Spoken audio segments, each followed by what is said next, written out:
তো এখানে অনেক উঁচু ধান হয়ে গেছে, ঠিক আছে, ওই জন্যই ধানটা রেডি হয়ে যাবে, তুলে নিয়ে ঘরে রেখে দেবে।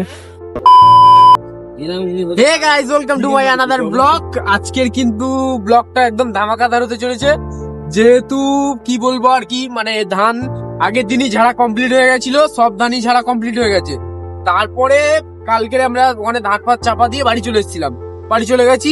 এবার এত হারে বৃষ্টি হয়েছে, ঠিক আছে, কি বৃষ্টি হয়েছে কি বলবো। আর মানে সে ধান ছাড়ার টাইম নেই, আর একটা দিন দিলেই ধান বান উঠে পুরো ঘরে তুলে নিতাম।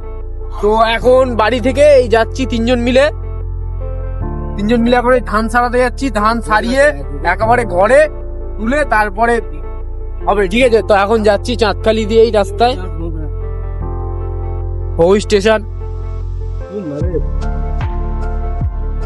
তো যাই, বাকিটা গিয়ে দেখা হচ্ছে। ধান ছাড়াতে হবে অনেকটাই ধান, যেহেতু ধান ছাড়াতে অনেকক্ষণ সময় লেগে।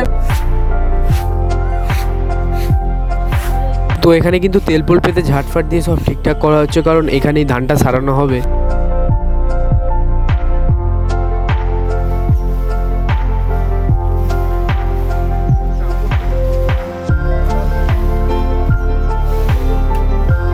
তো ধান কিন্তু ওখানে সারা হচ্ছে, ঠিক আছে, ওই যে ধান সারা হচ্ছে। আর আমি এখানে ফসকা পরে দিয়েছি, ঠিক আছে, হাতে এখন পরে ঘুরে বেড়াচ্ছি। তা আবার গিয়ে ধান ছাড়াতে হবে, অনেকটাই ধান। আর আগের দিন বৃষ্টি হয়ে সব এখানে কাদা বাদা হয়ে গেছে, তাই ওখানে তেল পোল পেতে সব হচ্ছে, আর অল্প জায়গাতে হচ্ছে, ঠিক আছে। এখানে প্রায় 1 হাঁটু মতন করে জল হয়ে গেছে। তো গিয়ে এবার ধানগুলো ছাড়াই, নয়তো অবস্থা খারাপ আছে। প্রায় 10টা মতো বেজে যাবে ওই পুরো ধান ছাড়াতে গেলে। তো এখানে অনেক উঁচু ধান হয়ে গেছে, ঠিক আছে, ওই জন্যই ধানটাকে তুলে নিয়ে ঘরে রেখে দেবে। তারপরে ফের নতুন করে আবার ধান দিয়ে ফের এইগুলো কিন্তু আবার এরকম করা হবে আর কি, আবার এরকম কুলো মারা হবে।